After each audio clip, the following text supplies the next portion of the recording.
The Boss Mom podcast is a supportive space for mothers, whether expecting, new, or seasoned, wearing multiple hats, corporate babes, entrepreneurs, or serial workers, to come together, uplift each other, and discuss our challenges and celebrate our wins. With that being said, all right, Boss Moms, let the movement begin. Hey, Boss Moms. Welcome back to the Boss Mom Movement podcast. It's your host, Ashley White, and you are here for the second episode where we'll be talking about mothers and perinatal mental health. Today, I do have a guest speaker, Miss Michaela Summers. Hello. And she will be joining us to discuss perinatal mental health. I definitely wanted to touch on this topic as I feel like it's a subject that we don't really talk about as mothers, expecting mothers, just, mental health in general. I feel like within the Black community, we just don't talk about it enough. So I definitely am happy that she's here on the show today and she can give us her perspective, being that she's a licensed associate professional counselor within the area. So I'm excited to have this conversation. And of course, she's my sorority sister. We're a part of the best sorority known to mankind, Delta Sigma Theta Sorority Incorporated. So I am going to give you the floor to introduce yourself. All right. Thank you, Ashley. So again, my name is Michaela Summers and I am an LAPC. I am working towards my licensed professional counseling certification so I can practice in mental health. I'm currently a school counselor, so still working with mental health, but decided to move over to the community mental health side, working more with women and mothers. And I'm just super excited for what the future holds in this field because like you said, like we definitely need this. And a lot of what I do is by personal experience from the moment I was trying to get pregnant up until this very moment dealing with motherhood itself. So that's not me. Awesome. So what took place, I guess, personally in your life that even made you interested in going into this field? So in the beginning, I mean, it's kind of like a long story, but in the beginning, I want to say it was May 2017, I was diagnosed with PCOS, which is the polycystic ovary syndrome. And that is where it affects a large number of women, whether you're Black or white, it affects a lot of women. And when you have PCOS, it affects fertility. So I have been trying to get pregnant since 2017. And I saw that I wasn't getting pregnant. So like I said, I was diagnosed in May. And so during that process of dealing with fertility issues, I just went through a whole journey with PCOS on different medications. In 2019, I want to say it was the day before I got married, I had a miscarriage. So on my wedding day, I was suffering from a miscarriage. So like the whole time leading up to the wedding, I was like, oh, please don't let my period be on. Please don't, like this. But I actually was having a miscarriage. So I was in a lot of pain. So not only was I nervous, but I was, going through that. And still at that moment, I didn't realize what I wanted to go into with mental health. It's just, I know that I was going through a journey and just still trying to figure out what was going on and what I wanted to do. Right. And then finally I got pregnant, and throughout my entire first trimester, I had anxiety because of the miscarriage. So everything that I was doing, I was scared. Sometimes I was even scared to go out somewhere because I didn't know what was going to happen. Sometimes I was scared to drive because I didn't know if I was going to get an accident and another miscarriage was going to happen. When I was 10 weeks pregnant, I hemorrhaged. And that's where it's kind of like a small, they said it was a slight hemorrhage. You have like a small tear and you bleed, but it wasn't a big one. It was very small. I guess I was doing laundry and I squatted wrong or something, but my baby was fine. And when I was bleeding then, I was very nervous. And so the anxiety was just even worse throughout that time. But the doctors and the nurses said that he was fine, I was fine, and the hemorrhage just closed on its own. I had some trauma, some birth trauma. I planned to have a vaginal birth, and I ended up having to have an emergency C-section. So that was another situation. And then it was the pandemic hit, because my baby was born 2019. I got married in 2018. I'm sorry. So November 2019, he was born, and the pandemic hit. So I always share my stories on my social media platforms. I mean, it's, to some people, it's like, oh, you put too much of your information. No, I mean, that's just who I am. Like, I'm going to put my business out there, so to say, because there are women out there who have PCOS and trying to have children. There are women who are mothers to be, and they may be nervous. I mean, maternal mortality is real out here, and we could talk a little bit about that later.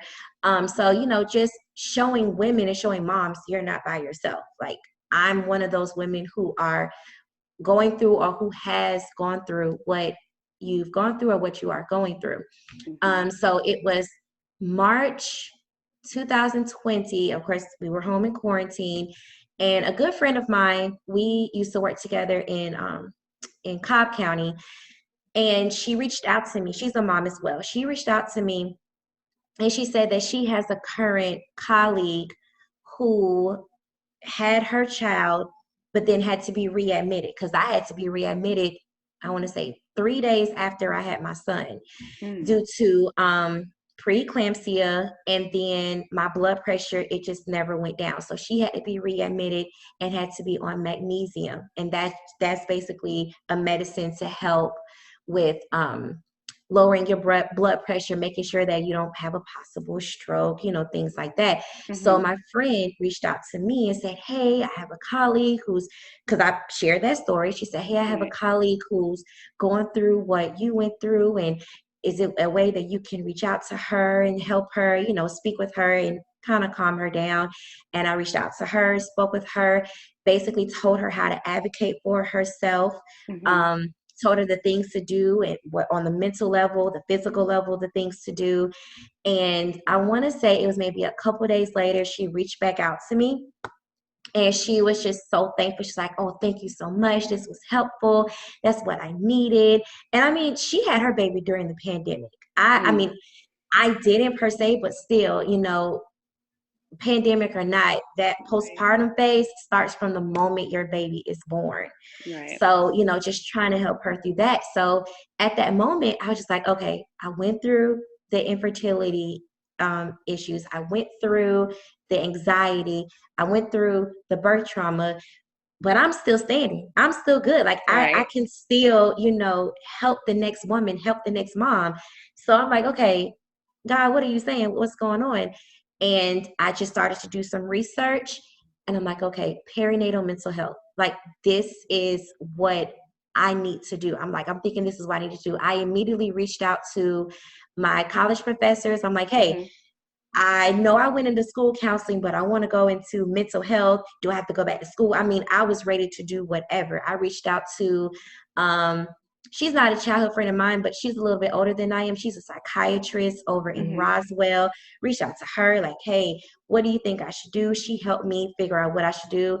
I reached out to now my supervisor. Her name is Keisha Reeves. She is a licensed professional counselor here in the Atlanta area. She's amazing. I reached out to her, asked her to be my supervisor so I can get licensed.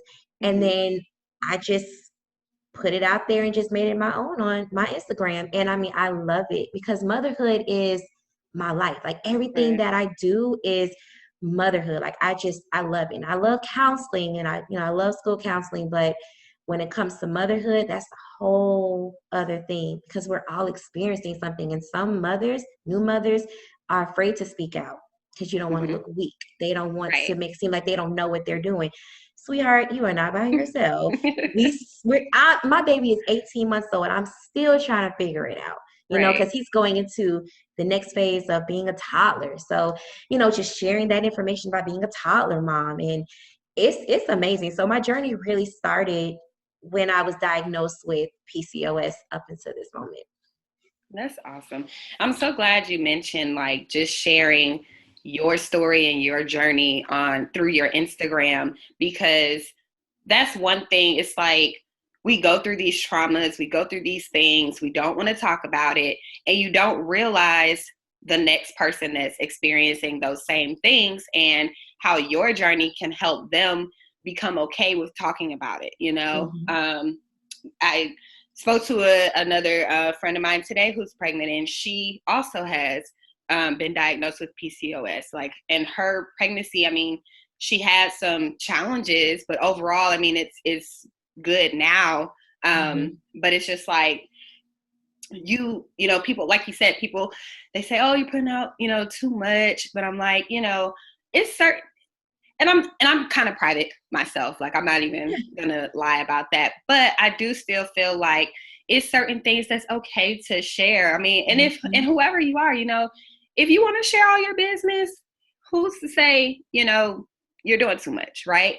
But when it's like things like, pregnancy and motherhood and health, like, honestly, I stand behind those things as, that's okay to share, because you can be giving information for the next person that's going through it, or, making them feel comfortable, because a lot of times, especially with mental health in any capacity, we feel like something is just wrong with us. And we don't want to talk about it because we're embarrassed, and it's not even something to be embarrassed about. Like, miscarriages, depression, anxiety, that you go through during pregnancy or, after childbirth, like, that stuff is real. And, I posted the other day on the Boss Mom page, just asking, is anyone experiencing any perinatal mental health issues? Because a lot of times too, I feel like we go through these traumas and we don't necessarily know that we're going through it, or we don't know that it's associated with some sort of, mental illness per se. And then you're like, oh, this person's going through that too. Oh, that's what that is. Or, like I told, like, we were speaking before, I wasn't really sure initially what perinatal mental health was, and so speaking of that, if you could just, tell the listeners, what are some of the perinatal mental illnesses that women can experience, because some women may not, really recognize it. Okay, so under perinatal mental health, we have what we call PMADs, and that's perinatal mood and anxiety disorders. So under under the umbrella of PMADs, you have postpartum depression, you have postpartum anxiety, you have postpartum psychosis, and I can talk about all of those, the difference between postpartum depression and postpartum psychosis. Talk a little bit about that. You have what they call the baby blues. That's what I went through. I went through the baby blues. So that's just like a very mild stage. And then you have perinatal mood. I'm sorry, you have postpartum depression, and you may have postpartum psychosis. But there's a smaller number of new moms, or moms period, who have postpartum psychosis. So with the baby blues, that lasts between 2 to 3 weeks, maybe. I say about a week and a half to 3 weeks. And that is where, again, all of that starts from the moment the child is born. And that is where you just have all these mood changes. Like, you're crying, you don't want to harm the baby, but you're crying, you're scared. Of course, your moods are changing. Your hormones are just trying to go from how they were for 9 months to, okay, we're trying to get everything back, but now we're trying to get everything back, but I have a whole job that I have to take care of. I'm scared. Right. I know when we got home I think my baby blues hit when the day that we left to go home. And I'm at the hospital. I'm like, wait, so y'all nurses can't come home with me? I mean, because they took care of me. I mean, they did everything. I mean, the baby, he couldn't go to the nursery anymore. Like, he had to be home with me. Like, he was just ours. Me and my husband's, he was just ours. Right. So I was scared. And another thing that was going on with me is, of course, the different things of, with racism that we have going on with Black Lives Matter. I have a Black son. Right. So I am just scared. I'm like, am I going to keep him alive? Like, I'm really saying things like that in my head. And my husband and I, we were in the kitchen, and I just went to him and I said, I just want to do right by him. I don't want to fail him. And my husband just had to hold me, and I was just crying. And I mean, of course, those were just my moods. And then even when my husband had to go back to work and I'm home by myself with the baby, I would just cry here and there. So I always say, regardless of what level it is, always have a support system. Like always, whether it be a mom or an aunt, and it's different when you have the support system of another mother. I mean, because it just feels different. So then now you have postpartum depression. So that lasts a lot longer. And usually when it comes to postpartum depression, your OB would most likely say, hey, that you will probably need to go see a therapist or a psychologist, not a psychiatrist, but a therapist or a psychologist, just to talk about the things that you're going on. And depending on the levels of the depression that you have, you may have to be on medicine. It just depends, because of course they have to assess you to see where you are mentally. Also with postpartum depression, of course, there are the mood changes. On that level, you may start to shut down, not wanting to talk to others. You don't even want to be around your child. It's not like you want to hurt your child. It's just the baby's over here and you're over here like, I can't be around him or her right now. Like, I just don't want to do it. Right. You're just, shutting down. And then you have postpartum psychosis. Now that is the more severe stage. So of course we know psychosis, that's all up here in the brain. So that is where you're wanting to do harm to yourself and or your child. I can't remember her name at the time, but do you remember the mother in Texas who drowned her children? It was like years ago. I have to figure out her name, but she was charged. I want to say she was charged with life because she drowned her children, because she said she saw the devil in her children. Oh, wow. And the best thing for her to do was to kill them so the devil wouldn't take over her children. And years later, when they did more research, realized that she had postpartum psychosis. Because that is where you're seeing different figures and your child doesn't look like your child. Like with that woman, the child looks like the devil, or you're having thoughts of suicide. There was a woman in Chicago who jumped from a building because she said she wrote a letter and said something told her to do it. She was going through postpartum psychosis. Her family said that she just wasn't herself from the moment her baby was born. She didn't harm her child, but like I said, she did harm herself. She killed herself.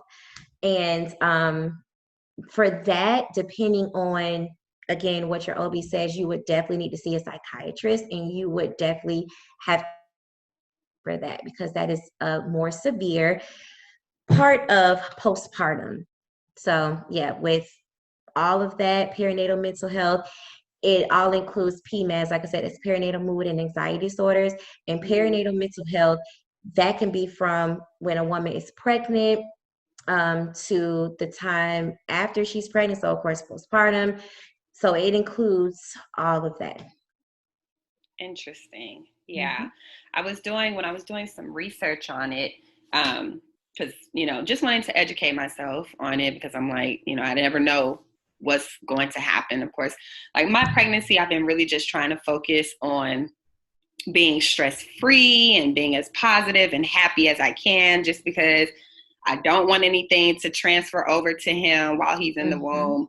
And really just trying to make sure my mental is good, because I do have moments where I'm very moody, our hormones are all over the place. So, my boyfriend, like, sometimes he's like, he feel like he has to check himself because he's reacting to how I'm acting. And, we really just had to have a talk one day, because he had to realize, he's like, she's carrying a whole human. Like, she is not the Ashley prior to pregnancy, and she has her days. And I'm like, yeah, I really do, because I can't, it's as much as I want to control it, or I try to control it, like, I can't always control how I'm feeling. And some days I'm waking up and I'm sad. I don't want to necessarily say I'm depressed, but I do have moments where I am sad, and I have no reason to give as to why I'm sad. Like, I just wake up and I'm like, it's just a day. Like, Yeah. and so when I looked up, perinatal mental health, I was like, okay, depression and having those anxieties and different things like that are part of it. I was like, okay, that's interesting, because I was unaware. I just thought that, okay, I'm just going through a mood swing.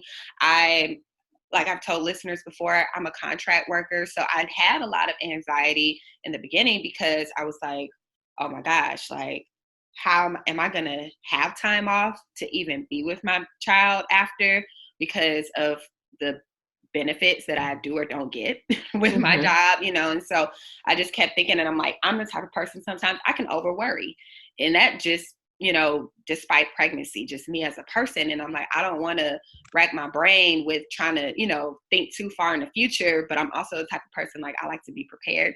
But can we really be prepared for motherhood? Like, we can watch as many videos and listen to as many podcasts or people that we want. You're not ready until you have the child. Like, and even still, you're not even ready. You're just going through the motions, right? And so I'm like, okay, calm down, Ashley. Like, whatever is going to be, and it's going to work out. But, I do have those moments, and that's what I put on that post yesterday. I'm like, I do have my moments of sadness. I don't know why. And I'm never like mad at him or anything like that, or upset with him. It's just, I just get into these moods and I'm like, I don't want to talk. I just really, I'll go throughout my day and then I'm zoning out, because I am still working. So I'm zoning out at work sometimes, having to just reel myself back in. But, it just goes to show, like, this stuff is real. Like, and it's just, I wish we were more informed, because it's not like, it's not like we learn this stuff in school. And being that I was a psychology major in college, like, I am definitely more in tune with mental health in general. Like, that's the type of stuff that interests me, even though I haven't taken it up professionally. I decided to go a different route. But, I still think about those things. And my boyfriend, he's very big on mental health as well. Like, he has his platform for that. So we oftentimes, we're talking about it and just addressing, like, the fact that, even I'm sure, like, starting your platform, that people probably message you all the time and thank you for posting this information, because it's like an eye opener. And then it's also you want somebody to relate to, like, just as you mentioned, being able to relate to another mother, like being able to relate to someone who's either going through the same thing that you're going through at that time, or maybe they experienced it. And just having that comfort of knowing, like, you're not the only one. I think that's the big thing about it. Is, like, we always think we're the only one when something bad happens, right?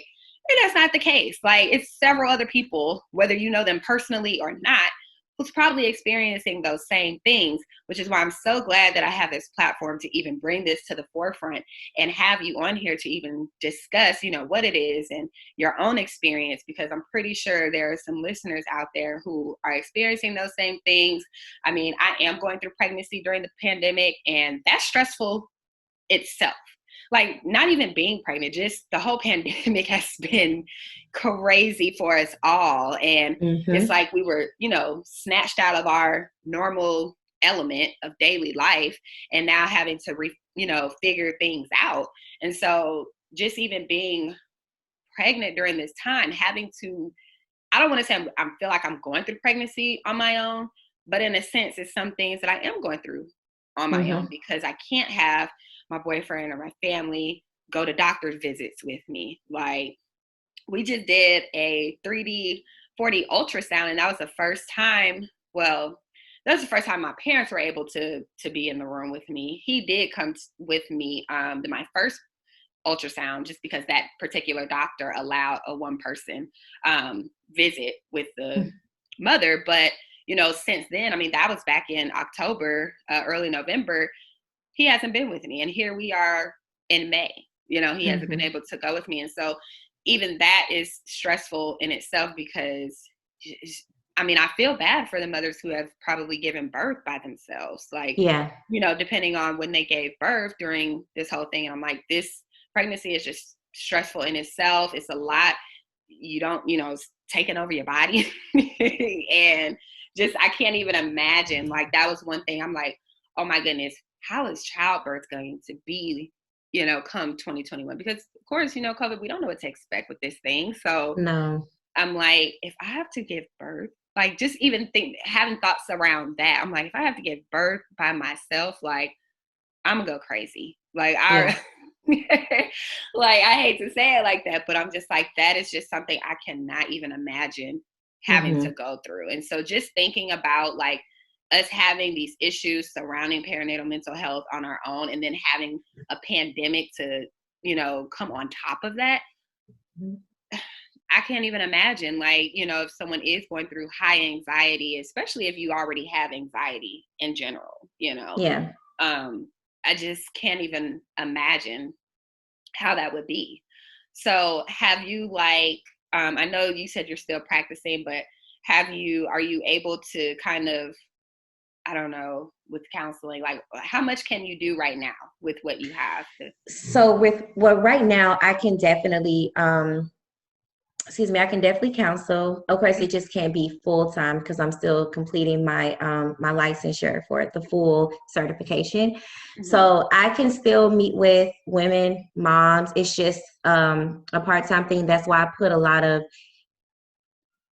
effort and a lot of emphasis on my Instagram page, because it's like, I can't meet with so many women right now, but it's, hey, I can still reach out to you for, here, this, and there. On social media, I do have women who reach out to me, but it's not like of course I can't, counsel via social media. But if there are advice or tips, like what I actually give on my Instagram, that's what I do. So I can do that as well. Okay. So I'm curious, when you're speaking to mothers, like, does it ever, I'm sure it may, make you think about your own experience. Do you ever feel like sometimes maybe like a relapse when you're talking to mothers, or, just hearing their journeys and how it may be relatable to what you experienced personally? Like, do you ever have those moments? I feel like I have to be the strong one. I feel like I'm the strong one out of my sisters. I have 2 older sisters. I'm the baby, but I always feel like I'm the strong one. Yes, I know the strong one does have weak moments, but that's the way for me to, again, relate to that mother. It's like, okay, I've been there. Or if I have not been there, I know where I can direct her. Like, I can direct you to this resource, that resource, or we can try to come to a way that we can figure it out together. But I don't, like, it's one of those things, like I just put myself in their position. Like, I know how you feel. Like that one mom who had to be readmitted, and because I know, like, for me, my doctor told me, because I was screaming and hollering. I'm like, I like literally that day. Okay, how that went that day, I had a 6-week, no, not a 6-week checkup. It was a couple of days checkup because, again, I had preeclampsia and I had to be induced. So my doctor told me, I left the hospital that Saturday. My doctor told me, come back on Tuesday so we can check your blood pressure levels and all that good stuff. And also that day was my baby's first appointment, because his doctor was literally like 10 minutes away from my doctor. So we went to my doctor first, and I'm thinking, oh, I'm about to go in, because I felt good. I was fine. Yeah. I went in. I was like, okay, come on, let's check what you need to check so I can go and get up out of here, go to the doctor, we can go home. She checked my blood pressure. Girl, I can't remember the exact number, but it was high. And she said, okay, we're going to wait about 10 minutes, because my baby and my husband were in the car. So, and mind you, this was still November, so the pandemic hadn't even hit yet. So they're in the car, because I'm like, oh, it's going to be a quick 10-15 minute appointment. I'm going to be back out. She said, oh, we're going to wait about 10-15 minutes, and then we're going to check you again because your levels are kind of high. And I'm thinking, but I feel fine. I'm still swollen. But mind you, I just had a baby 3-4 days ago. So of course I'm still going to be swollen. Right. So she came back and she checked my blood pressure again. She said it was even higher. So she got my doctor. He came in and he said, okay, Michaela, so I'm going to need for you to go to the hospital, and we're going to put you on magnesium watch for 24 hours. So I'm thinking that it's something that I could take home, and I have to report in 24 hours.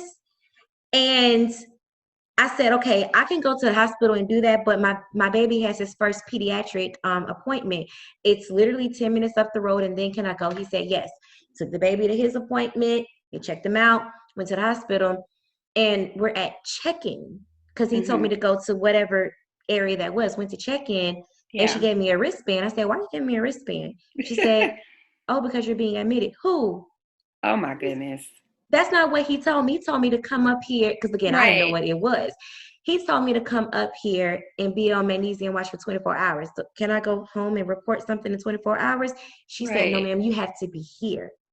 Oh, man. So I just immediately started crying because now I'm scared because I'm like, I don't want my baby in this hospital. He was just born like almost a week ago.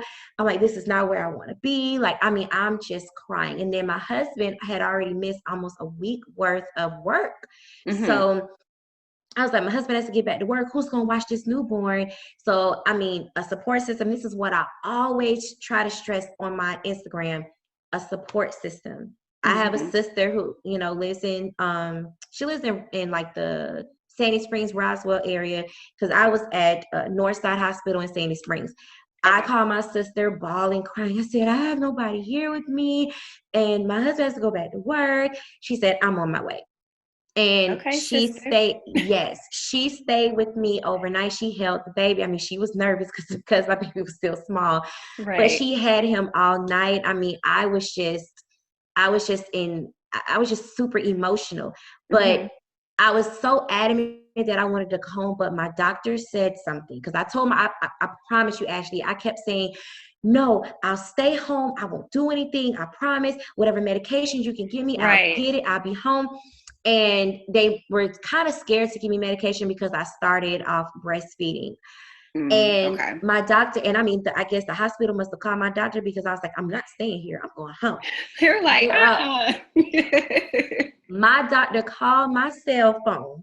He didn't call the hospital. He called my cell phone. He said, Michaela, not Miss Summers. He said, Michaela, I understand how you feel. However, your levels where you are, I'm afraid that you'll be home with your baby by yourself. You black out and you have a stroke. Oh my goodness. When he said that, I just lost it. And because I started That's to so picture. Scary though. I mean, I'm sure he was being as transparent as he could, because, he saw where it was gonna go. But just to even have to hear that, like, that's not something I'm trying to hear right now, sir. Yeah. And I mean, but I'm going to be honest with you. I needed that, because that could have happened. And absolutely. Talking a little bit about maternal mortality, he could have sent me home. And I could have passed away in my living room or in my bedroom, and my child could have been harmed.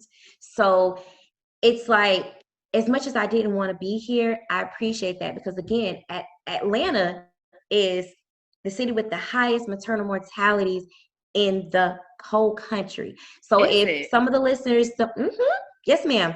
So if the listeners don't know what maternal mortality is, that's basically where a woman is going through childbirth and she possibly doesn't make it. Oh, not possibly, I'm sorry. She doesn't make it. She dies during childbirth or after childbirth. It just depends on the situation. It could be she probably hemorrhaged and lost too much blood. Maybe something went wrong during the birthing process. And I know for some it could be kind of scary to hear this, but I feel like I won't be doing any justice, and I wouldn't be doing my part if I don't educate you all on what that is. Because okay, there's nothing against African American doctors. Okay, I'm Black. I'm 100% Black. But in Atlanta, I don't think that we give other doctors their credit. Because my doctor was a white male, and he told me, Michaela, you need to stay at the hospital, because he could have easily sent me home.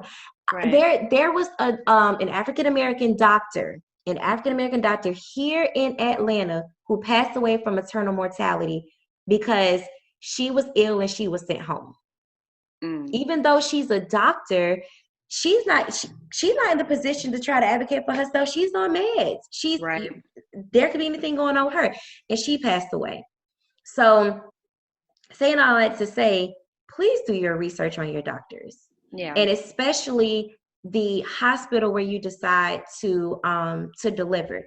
Definitely do visits. Definitely do research on your doctors. If you see reviews, or if you, because my doctor, this is the third doctor that I've gone to, but he was my doctor that basically was starting with my pregnancy. He gave me my first ultrasound, all of that. But this is my third doctor. And again, not to bash my African American doctors. I love you all. But I'm saying this to say research is the best thing that you can do, because Absolutely. the doctor who got me, or who helped me get pregnant, because I had to take fertility medicine. The doctor who helped me get pregnant, African American woman. But one thing I didn't like, where I would have had to deliver, because I was traumatized. The same hospital where I had my miscarriage was the same hospital she delivered. Okay. And so that was one of the things I'm like, no, I can't go to her because I'm traumatized by this hospital. But then also I felt like another number. I didn't feel like Michaela Summers. I just felt like, oh, well, like number 20 next. Like I felt like another number at her practice. Oh, man. So, I have one of our Saras, and my the girl who does my lashes, both of them, they don't even know each other. They don't know each other, never spoken to each other. And our Sarah, we used to work together in Newton County, and she suggested that doctor. And then my lash girl, she suggested the same doctor. And I'm like, y'all don't even know each other. So I went to him, and I mean, it was just amazing. So I had no worries. I didn't have any fears about anything, because I was well taken care of. And again, maternal mortality is a tough subject to talk about or to discuss, but it's great to be educated. It really is. And I encourage any woman, because I've also had women who are not even thinking about getting pregnant anytime soon, to follow me and reach out to me and ask me questions. I have no problem with answering questions, because the biggest thing is, it's best to educate yourself. It is even better to educate yourself before you even think about getting pregnant, because it's like when you get pregnant, and you're right, you're not always 100% prepared, but to just have the knowledge, because I like you were saying, you do your research. Some of this, I wish I would have done my research on this as well. I'm just like, I just want to have a baby. Yeah. Boom, bam, boom. I'm gonna have this baby. I'm good. But I didn't know anything about perinatal mental health when I was pregnant. I realized I was suffering from anxiety throughout my whole first trimester, and I'm just like, oh, that's what's going on with me. All of that stuff. But it's great to just educate yourself while you're pregnant, before you're pregnant, even after you give birth, because every moment is a learning experience going through all of this. Like, even just with me, while I was pregnant, of course, I want to have another child probably in the next year or two. And I'm like, okay, regardless of if I crave it, I know that I need to calm down on the salt, because that is what triggered my preeclampsia. So, it's like, a learning experience, because I didn't know that. And the doctor said that, because I mean, everything was not perfect, but everything was on track up until week 35, 36, one of those, because I delivered at 37 weeks and 4 days or 5 days. But everything was good. Like, I passed the glucose test. Everything was on point. But I was super swollen and blood pressure was high. I gained 20 pounds in a week. I just retained so much water weight. And I had to take a test. And of course, I submitted my test Saturday, and my doctor called me Sunday night and said, hey, we need you to check in tomorrow, Monday, you're being induced. So, it's like just a learning experience, calm down on the salt, and, all of that good stuff. So it's just all a learning experience. Yeah. All of it. Yeah, no, I definitely probably can scale back on the salt, and so I need to. But my taste buds have been a little off too. Oh yeah, I think, and so my mom, she's always like, you might need to have somebody else taste that, because your taste buds might be a little off. But no, I mean, that's crazy. So me doing my research, I am seeing a Black doctor. That was something that I was like, oh, I have to see a Black doctor, because we were hearing about, Black mothers passing away, giving birth. And, I'm not even going to lie to you, like, I was scared. And I'm just like, of course, everything on the news. I mean, you can't always believe everything you read, but that was just something I was like, I'm just big on Black doctors in general, though, like whether it's my dentist, my OB, whatever, like that's just me personally. But I mean, I feel like in any sense, though, whether you want to go to a Black doctor or you don't want to, just still do your research in general. That's very important, especially being pregnant, because this is the person hopefully that you're going to be with the whole time. And so, I'm comfortable where I am now. It's an office, and it's actually, I'm not going to say it's a Black office, but minorities, and they're women. Yeah. So that was something that was really big to me, but definitely doing that research, because they will send you home, saying everything is okay. And that's another scary thought. Like, that was one of the things that I was thinking about when I got pregnant, because I was not planning my pregnancy. It just happened. Pandemic baby, quarantine baby. Quarantine baby. So, I kind of felt like I was rushing, trying to, do research on doctors and, just overall pregnancy and motherhood. And I've had a easy pregnancy so far, but I did have a moment in the beginning. I was probably a month and a half pregnant where I did have some bleeding. And, I just started freaking out, because I'm like, okay, like endometriosis runs in my family. And I'm a female that's had irregular pap smears prior to pregnancy. So I was just like freaking out. I instantly went into tears, like, this is not supposed to be happening. Like, is this, am I miscarriaging? Am I, like, what is going on? And my boyfriend's like, calm down. Like, your anxiety is through the roof right now. Like, all we can do is go see, right? And so he's like, I'm pretty sure everything is fine. But it's just like, with all of these things that we hear about people's pregnancies and all of these stories, and not to say that it can't happen to you, because it can, I just feel like those are just added on pressures. And so when things do happen, you just instantly start freaking out, and then with it not being a lot of research, like even when you mentioned earlier about the woman who killed her kids, it wasn't enough research surrounding, what was it called again? Postpartum psychosis. Yes, it wasn't enough research surrounding that. And so, I mean, that's just goes to show, like, it's clearly a lot of things medically that still need to have some research done and some facts put out there around it. So it's like, when you don't have the information, which is why it is important for us to educate ourselves, you do just go into panic mode, I feel. And then it's like, it's so much on social media now. We're in that social media phase. So I'm like, instantly, I did think that I was having a miscarriage, because I'm just like, this is, and it wasn't a lot of blood, but even blood still, like, I'm like, I shouldn't be seeing this, right? And then they're like, oh no, it's normal. Like, he's just attaching himself to, well, they said baby, because we didn't know it was a boy then, but baby's just attaching itself to your walls. And this is common. And so again, like, even me, telling people that, I don't know who may have experienced, that same experience, or who may in the future. And so just knowing those things and just really educating yourself around anything medically, really, is definitely something that we have to do. But in these instances, like, just ladies, don't feel like you're alone.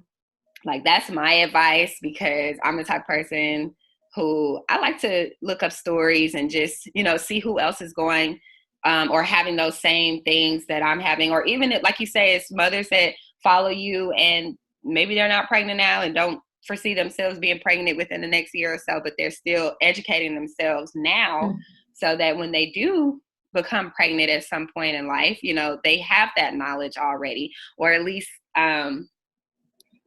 trying to prepare themselves, you know? So I want to know, like, is there any advice that you would give a mother who is going through some of those perinatal mental illnesses that you described?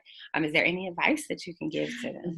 There is a lot of advice. But first, I want to say the woman who killed her children, her name is Andrea Yates. Yes, Andrea Yates. And like I said, she suffered from postpartum psychosis, but they didn't realize what it was until years later. But yes, there's a lot of advice I would give. So from personal experience, there's nothing wrong with educating yourself, ladies, but be careful while you're educating yourself, because you can run into those mommy blogs that can scare you. Because when you see different women's experiences, it's good. It may be okay to see that, but you need to know your boundaries, like your mental boundaries. Okay, I can't see that. I can't deal with that. So if it's something that's scaring me, let me just go on and call my doctor. Call your doctor. Yeah. If you I bugged my doctor. We're just being open and honest here on this podcast. Yes. I don't know how many weeks I was. I know I was maybe within my beginning of my second trimester, and I had some sharp pains, and it was a Saturday. And I am at my doctor, we have a patient portal. So I messaged him and I said, Doc, I'm having really sharp pains on whatever side it was, and it hurt so bad. Girl, I passed gas and that thing was gone. Oh. It was nothing but gas. It wasn't nothing but gas. So look, I wrote my doctor back, I said, never mind, it was gas. So when he saw me at the next appointment, he said, Michaela, he said, you're just funny. I said, Doc, I'm sorry. I'm just saying. I didn't know that's what it was. These questions, sir. But I'm saying that to say that's what they're there for. That you have insurance, you're paying them, whatever, however it is, like that is what they're there for. You are never bugging them. And if you feel like you have a doctor to where you feel like you're bugging them, or they may seem like you're bugging them, go to another doctor. Because you have to understand that you are not a physician. They went to school for this. So you don't exactly know what to look out for, what's going to happen, what's going on, and you need answers, and you need someone who's patient with you. So go on out there, do the research, do all the research that you need to do, but understand and know your boundaries. Because again, I had to get myself off of mommy blogs, and that's part of another reason why my Instagram the way it is. And also my Instagram is the Mama Bear Life. So if you want to follow me, that's perfectly fine. But yes, follow, ladies. Yes, please. But yeah, if you like, that's another reason why I decided to change my Instagram, because we don't get enough encouragement. You know, we go online and we Google something, and we're seeing all of these scary stories, or it's the Google queen. Yeah. And I was too, when I still am with my baby, but I have a great nurse and my baby's pediatrician, and I call her for everything. Or I, go to the pediatrician. I'll pay those little $35. I need to make sure my child is okay. But if you want to Google, that's perfectly fine. But if you see something to where it's like, okay, I don't think it's that bad, reach out to your doctor.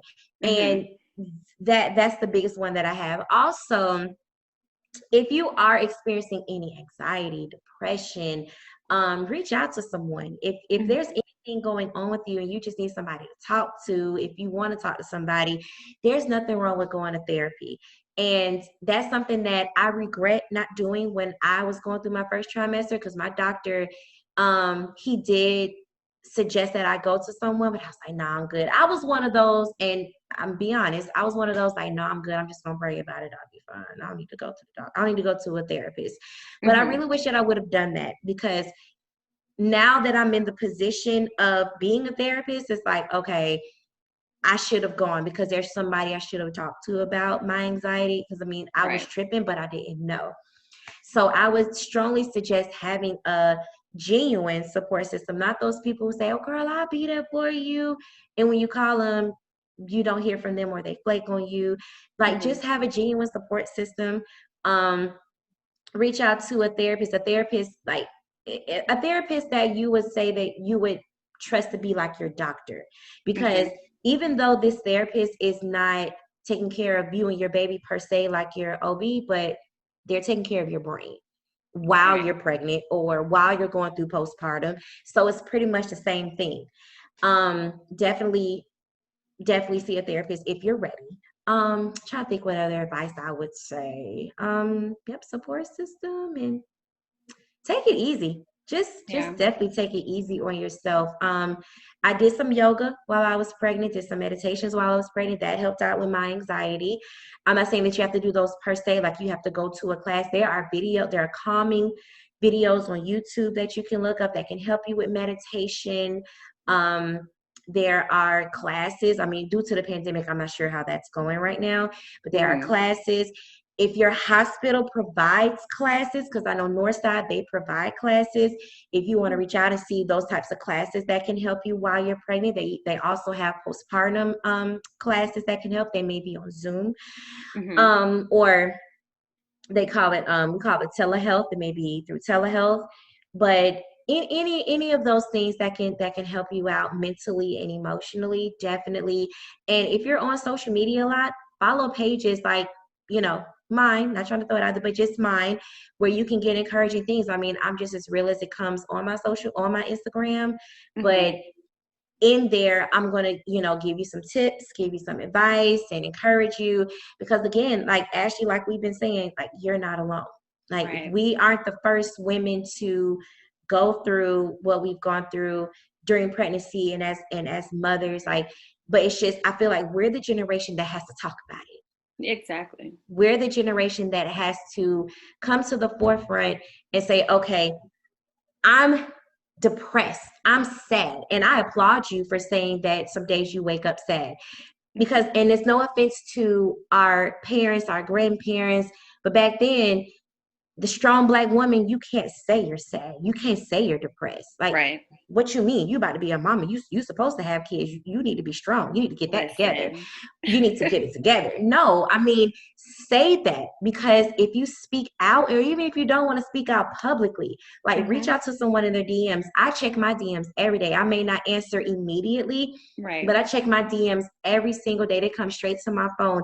If there's something going on with you, talk about it. Reach out to someone that you trust, or someone who has the knowledge to help you. I had a woman reach out to me yesterday because she was just diagnosed with PCOS a couple of days ago. Like, that's my PCOS sister. Okay, let's talk about it. This is what I'm telling her, this is what you need to do. This is what I did. This is what I suggest.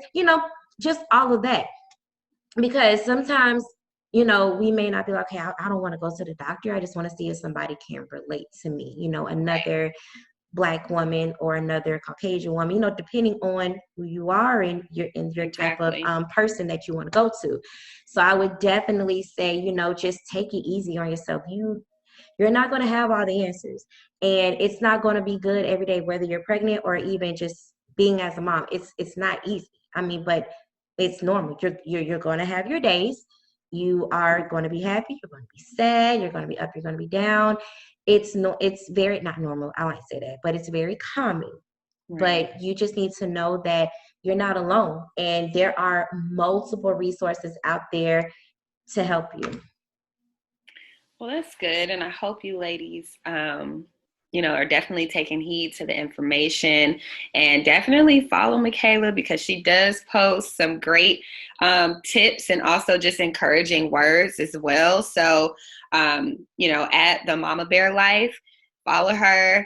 Don't be afraid to reach out. And even if you have to build your own community, and that's what I want the Boss Mom movement to be. It's just a community of support. Like, for us to just talk about these things, and just knowing, even if you don't want to let me or anyone know, because you could definitely DM me too, anything that you may be experiencing. But even if you don't want to have that discussion, just joining this movement with me and the other mothers that I'm bringing on, so that you can have a sense of community. Like, that is what I want this platform to be. And that is what it's going to be.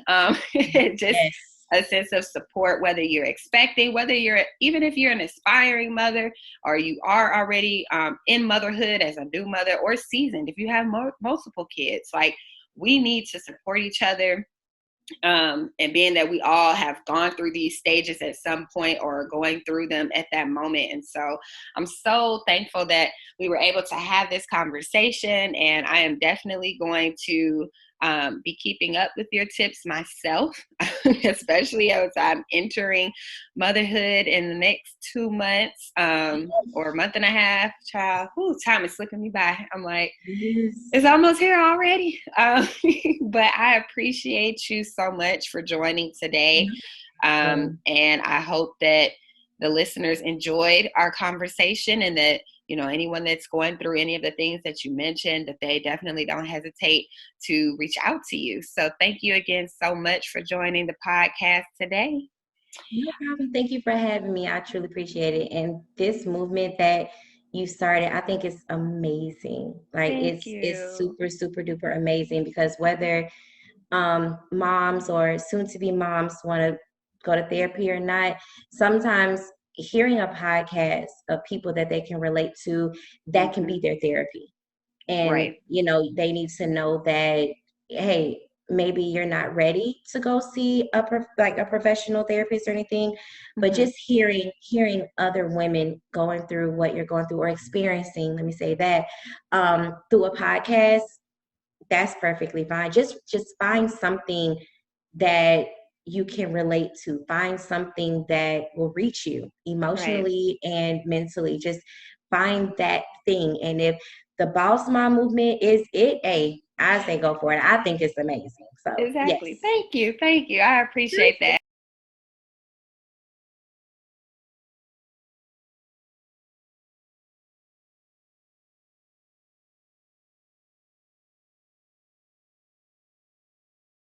And just a message to my listeners. I want to thank you all for tuning in today for episode 2 on perinatal mental health. And I hope that this information was helpful. And I'll see you next time. So remember, ladies, being a boss mom is a lifestyle. Stay motivated and stay bossy. Until next time. The Boss Mom Movement podcast can be found on Apple and Google Podcasts, Amazon Music, YouTube, and Spotify. Make sure you subscribe and tune in every Sunday.